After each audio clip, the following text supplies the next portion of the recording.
Welcome to Whisperwood Stories. Today, we read 3 stories from r/LetsNotMeet. Let's begin.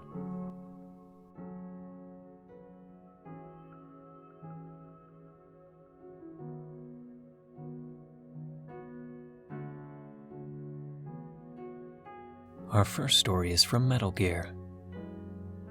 Uber Eats driver, possibly using multiple accounts, tried to break into my home upon arrival.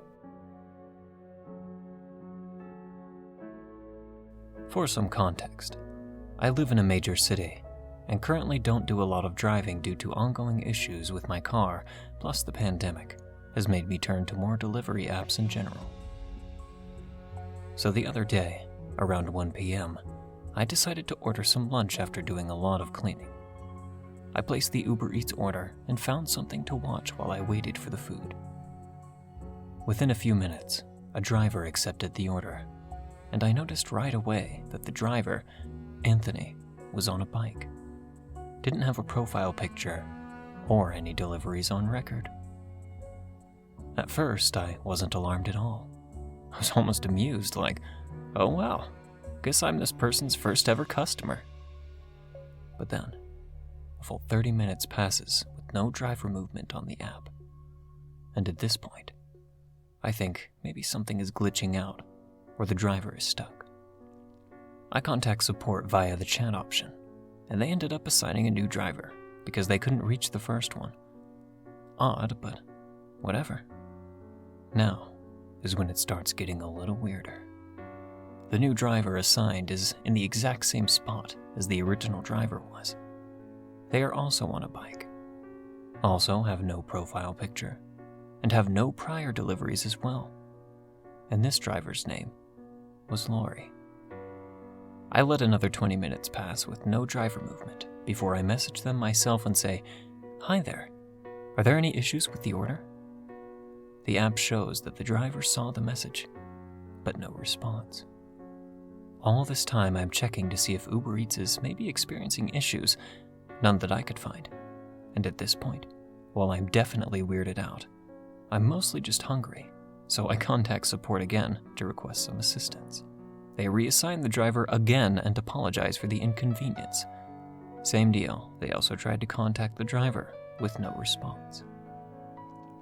Finally, the third driver assigned is the exact same scenario, same spot, on a bike, no profile picture, no prior deliveries, only this time the name is Robert.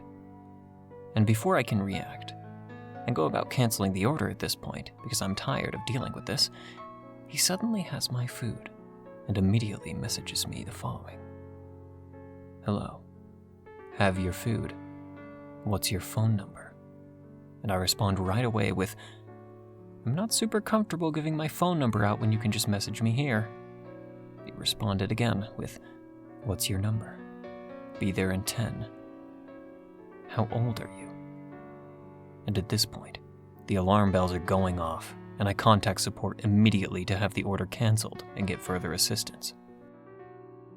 I get connected to Uber's safety team, who informs me that the order has been canceled. I'll be refunded, and started taking down the details of the strange interactions. As I'm giving the woman on the phone the info she needs, I'm starting to calm down, thinking that it was just some creep or something. And that's when I hear a man's voice at the front door. "Miss Metal Gear, I have your food." And I can't even describe the chill that went down my spine because of the way he had said it.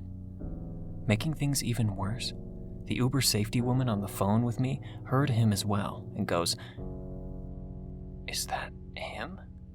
We canceled the order." I poked my head around the door to get a look at him. Main heavy door was open. Metal screen door was closed/locked, but allowed us to see each other. And when he saw me on the phone, he went from smiling to looking furious. He suddenly got right up against the door and kept asking who I was on the phone with. And at this point, I've started asking him to please leave because he's making me uncomfortable. And he's getting even more angry. And at this point, starts pounding on my door and grabbing the doorknob while shouting to be let in. The woman on the phone is asking if I'm okay. The man is still shouting, so basically I'm in full meltdown mode at this point, and hurriedly close the heavy door to lock it. The man is becoming borderline belligerent as he kicks at my door, and the woman tells me to call the police.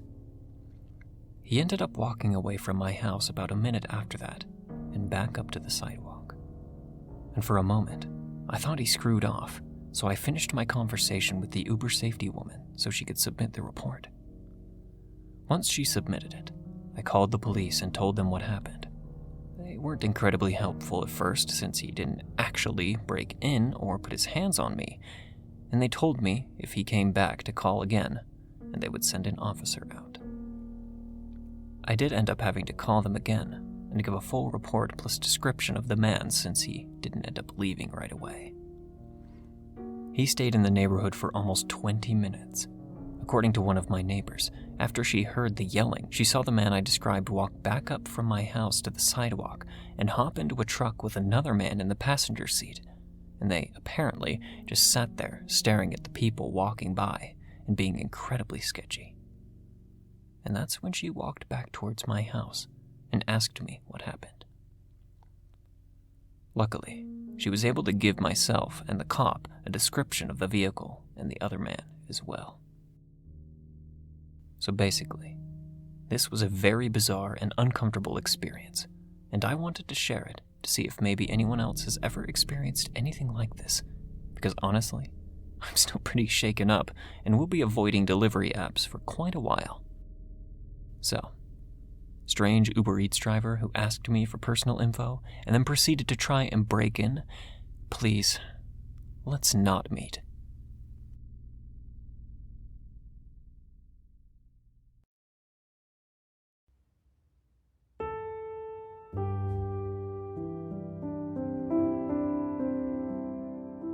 Our second story is from a ginger.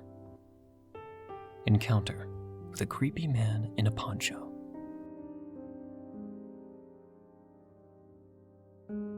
I've been debating about whether to post this or not, but I've finally decided that it's been long enough for me to talk about this. This happened to me and my mom a few months ago, back in October. It happened in a very rural part of New Hampshire, like a side road on a side road type of neighborhood. It was pouring out, as it had been raining for pretty much the whole day. My mom had just gotten back from down the street in my sister's car, and I was on the couch in the living room when suddenly I heard the doorbell ring. Our front door has a big glass pane in the front, so we can look out from the inside, and someone can look in from the outside. Through this window pane, I see a man. I didn't get a great look at him, as I didn't have my long-distance glasses on. The man noticed that I had seen him and waved as if trying to be friendly. For the rest of this post, I'll refer to him as Poncho Man. I got up and thought about opening the door for Poncho Man, but relented, as I couldn't properly see who it was. I didn't want to let a stranger into the house. Instead, I went down the hall to my parents' bedroom, where my mom was getting ready for work. She asked what was up, and I explained to her that a man in a poncho was outside our door and wanted to talk to us. She went as white as a ghost.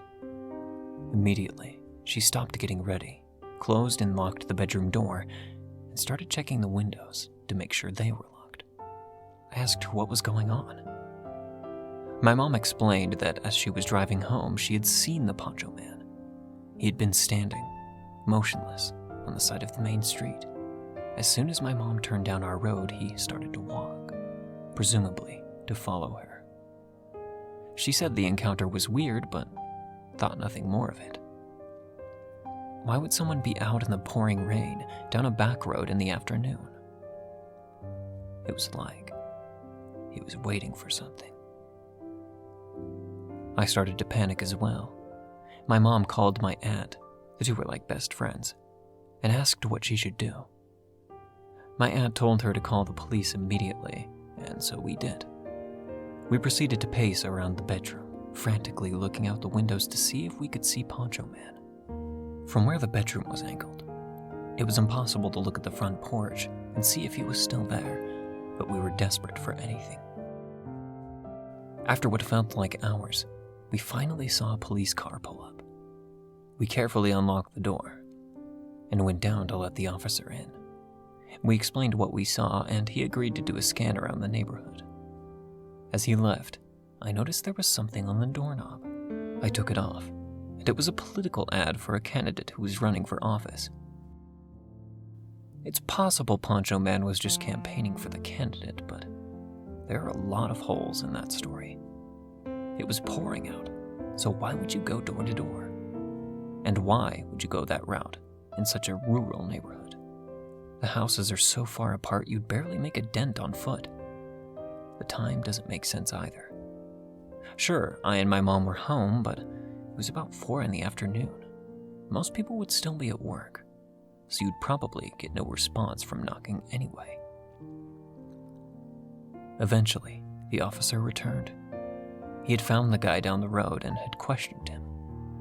Poncho Man was able to ID himself, and he claimed that he was a political campaigner and was just knocking on doors for that reason. When probed further, conveniently enough, Poncho Man couldn't provide any other door signs, as the one he had left on our house was the last one. That makes the campaign story even more absurd. Our house is in the middle of the street. It's not like we were the last by any means, so why wouldn't you bring enough for the whole street? Even the officer pointed this out to us and said that it was unusual behavior. Although the officer was suspicious of him, there wasn't anything he could do about it, as there was no way to prove intent. He told us to be alert and do not hesitate to call if Poncho Man returns. Fast forward a few weeks, and I start noticing that a police car seems to be permanently stationed down the road from us, about a 3-minute drive. I got curious and asked my mom about it, and she said that there were multiple break-ins into houses down the road, and the police were doing a sort of sting operation. The Poncho Man encounter and break-ins may be unrelated, but considering how Poncho Man acted, I have a sinking feeling that they are connected. Thankfully, for the past few months, we've heard and seen nothing of Poncho Man. We got a new doorbell system with a camera, and the police left the area where they were doing the sting. I hope that this whole situation is over and done with, and that I never have to meet Poncho Man.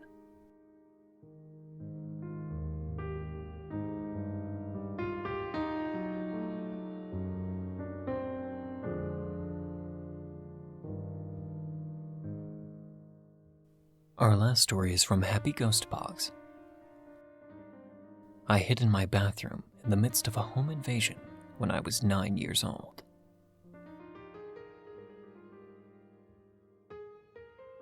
So about 12 years ago, I was 9 years old, and I was home alone with my 12-year-old brother. We were supposed to go to my aunt's house to have lunch and wait for my mother there. We always did that because we were too young to stay home alone, according to my mom. We got up at 10:30 a.m. I took a shower, then my brother took one. After that, we were both in the bathroom brushing our teeth and finishing up when we heard someone knocking on our door. Since every time someone knocked at our door, they turned out to be a salesman or Jehovah's Witness, we kind of waited for them to go away. After a couple of minutes, I went to see if they were still outside through the window, and no one was there. What a relief. We continued getting ready when we saw a shadow go by through the bathroom window, which was kind of like a small square, made with that kind of glass that makes everything behind it really blurry. We waited and watched in case it was just a bird flying by, when a hand hit it, clear as day. We got scared. We didn't know what to do. My brother had his cell phone, so he immediately called the police. While it was ringing, we heard a loud bang at the door. Someone was brute forcing it. I don't know if they were kicking it in or ramming it, but it was one of the most frightening things I've ever heard. My brother told me to lock the bathroom door, so I did. It took 5 bangs before the perpetrator could finally bash the door open. Then the police answered. I remember the exact thing my brother said. He was whispering. His voice could barely be heard. "There's someone in our house. I think they're stealing." Then a pause. "We are at our address." Another pause. "I'm with my little brother locked in our bathroom. Please hurry." While all that was happening, I was sitting against the wall, hugging my knees. It was one of the most nerve-wracking experiences ever. I could hear the man going through all of our stuff, emptying stands, going up and down the stairs, opening cabinets. He even broke a few cups and plates.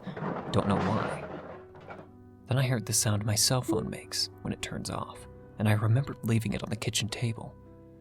I felt so stupid for leaving it there. Things continued for a couple of minutes, when we heard him trying to open the door to the bathroom. My brother got a hold of the big metal rod we had lying there. He started kicking at the door. "Who's there?" The man screamed. We said nothing. Another kick, and another. I felt I was about to have an anxiety attack. My chest started to ache. I had chills. It was really hot. I tried to remain calm, but it was just too much. After that, he stopped. We heard the front door opening, and then silence. We waited for almost 10 minutes before going out of the bathroom.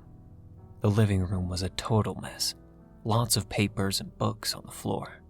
The cabinets were open, cups and plates on the floor. In our mother's bedroom, the nightstand and closet were open, and everything inside them was all over the place. Upstairs in our room, it was the same thing. In about 5 minutes, the man was able to go through everything we had left in a total mess. After that, my brother called my mom, and she ordered us to go to my aunt's ASAP, so we did. When we got there, I was a little more relaxed. My aunt was waiting for us with ice cream, probably because my mom told her everything and she wanted to calm us down a bit. We went back home at about 17 hours. My mom told her boss that she had a home emergency, so she left early. She tidied up the house, cleaned up, and left everything the way it was before so we could be relaxed. I really appreciate her effort and my aunt's to calm us down and do everything so we didn't have to think about it. According to my mom, the police got home after she arrived at 15 hours, 4 hours after the incident. She explained everything, but because of lack of evidence, nothing could be done. The man was never caught, and honestly, I don't think they even tried to search for him. The next days, my mom was home with us. Now I tell this story as a funny anecdote. Luckily, no one was hurt, and he only took useless stuff. But at the time, I was really scared. To a 9-year-old, an experience like that can have serious repercussions. I'm lucky that it never came to that, and I got over that in a couple of weeks. So yeah, that's my story.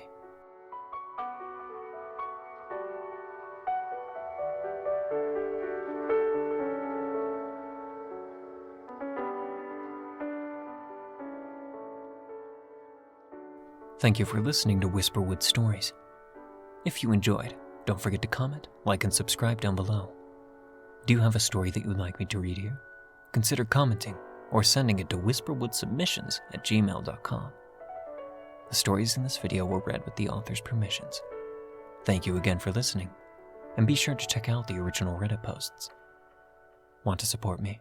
Check the link below where you can leave a tip if you wish. And remember, don't let the shadows get too close.